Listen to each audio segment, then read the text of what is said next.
सकाळी मांजराच्या मागे शहराकडे धावत गेला. म्हातारे जोडपे त्यांचा कुत्रा शोधण्यासाठी शहरात गेले, पण ईर्ष्यालू शेजाऱ्याने कुत्र्याला स्वतःच्या घरात लपवून ठेवलं होतं आणि म्हातारं जोडपं निघून गेल्यावर त्याने कुत्र्याला स्वतःच्या बागेत नेलं. कुत्रा पळून जाऊ नये म्हणून त्याने कुत्र्याला साखळीला घट्ट बांधून ठेवलं होतं.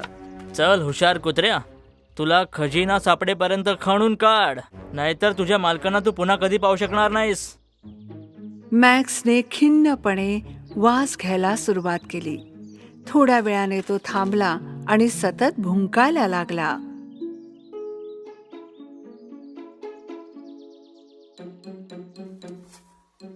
शेजाऱ्याला वाटलं की कुत्र्याला काहीतरी सापडलं असेल, म्हणून त्याने लगेच खोदायला सुरुवात केली आणि खरंच त्याला एक प्रचंड खजिना सापडला.